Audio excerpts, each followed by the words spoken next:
Scholarship, money, power, wealth, territory, a mighty empire with a global the high point of pre-colonial West African Islamic civilization. One man saw the opportunity to strike everything ends. The compilation of my last video that you just saw would seem to suggest that the decline of the relevance of the Trans Saharan Gold trade to Europe and the Mediterranean and the emergence of transatlantic slavery indicated a full-on civilizational decline. However, some historians counter this narrative. They argue that things aren't as bad as they seem. That although it is undeniable that the former Malian Empire, Songhai Empire and the territory centered around it underwent a period of decline, historians such as Austin have shown that the Islamization that underpinned the growth of trans-Saharan links will continue to be an accelerant. The only difference is that the location of its impact shifted. You see, following the collapse of the Songhai Empire that I detailed in my previous video, the emigrant merchant classes that had been the foundation of the empire's wealth and prosperity began to shift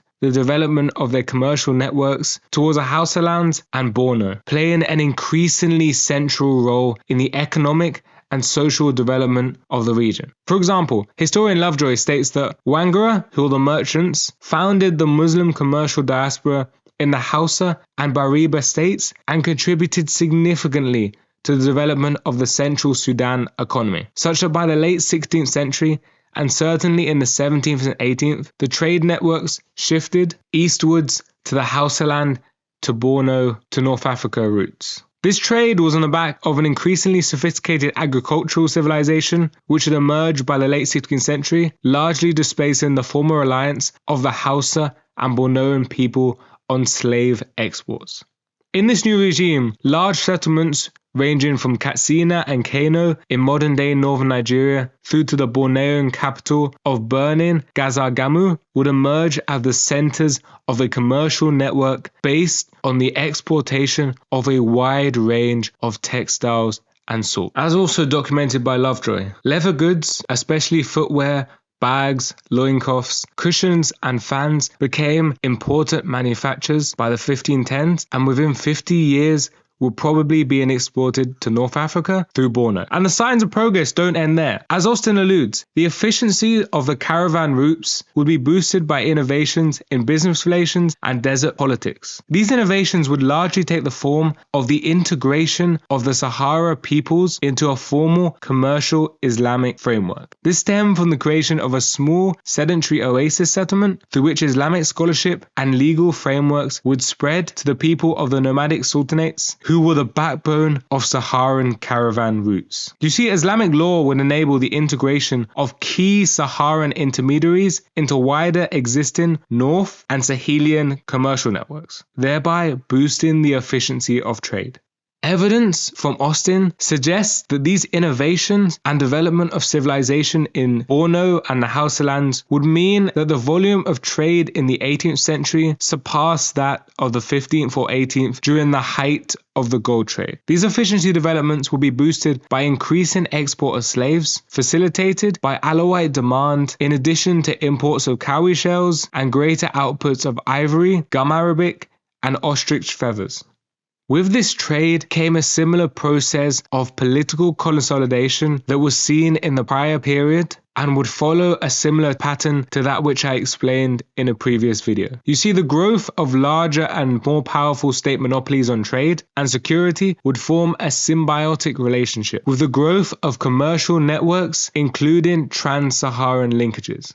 The difference this time around is that trade would no longer center around the great civilizations of the upper Niger and instead focus on the rapidly Islamizing and subsequently commercializing regions of Bornu and the Hausalands. This process would be enhanced by a simultaneous period of empire building in the north. Now you might have heard these guys. Anyone guess? I'll give you a few seconds. Okay, failed. The Ottomans. As Bornu expanded in the vein of the great Sudanic empires of yore by monopolizing key trade nodes to the south and north, they would use this predominant position and the resources that came with taxation of trade routes to reinforce their advantages over the less sophisticated neighbors. The widely accepted period of Bornean dominance during the reign of Mai Idris Aloma provides the best example of this process. Idris would expand Bornean control over trans-Saharan trade by taxing and regulating the routes through which the key trade of salt, slaves, and textiles would flow through. He would then use this monopoly position to modernize his military by importing Ottoman firearms, and this advantage he gained through the importation of Ottoman firearms would further enable greater expansion into more trade routes. And you see how the process kind of replicates. Now you might be thinking, if you see my previous videos, this sounds copy and paste like what the Hausa did, what the Malians did, and what the Songhai did. But there was a key difference with Idris that made the Bornoans stand out. He managed to get a part in Thor as well. No, I'm joking. I'm joking, guys. Though he did utilize a sophisticated strategy of diplomacy with the Ottomans to further consolidate his empire. You see, the Ottomans and Bornoans would form a kind of cartel that ensured the smoothest possible trade, but also that they could profit from it exclusively. And this was based on working together to stabilize key trade nodes in the Sahara Oasis in the central Sudan region to north routes. This is exemplified by the late 16th century diplomatic exchange over the perceived chaos wrought by Ottoman demands on Agadez, in which the Sultan agrees to reintroduce stable governance after consultation with the Bornoans. This mix of guile, Islam, military prowess, and commercial smarts meant that at the zenith of the Borno Empire between the 16th and 17th centuries, much of Hausaland and the territory extending towards Bilma and Fezzan was nominally under their control.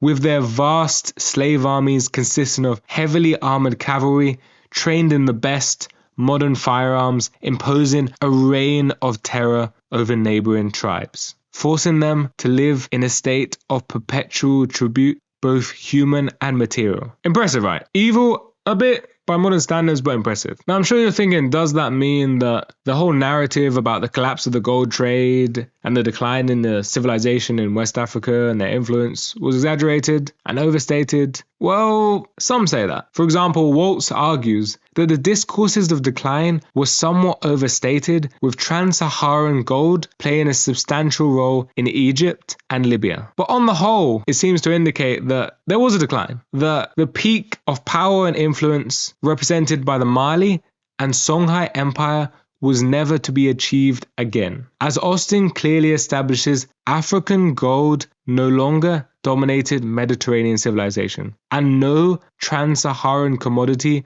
replaced the global significance of gold. And with it, yes, there were growing slave exports, growing exports of cowrie shells, natron, gum arabic, ivory, textiles, but none of these commodities were either as high yielding or globally significant. And so by the 19th century, neither the Hausa kingdoms nor Borno were strong enough to resist either European colonialism or the emergence of the behemoth slave state of the Sokoto Caliphate, whose spread would cement a reliance of West Africa on human goods. Historians estimate that following abolition in the US, French and British Empire, Sokoto would remain the largest slaveholding state in the world.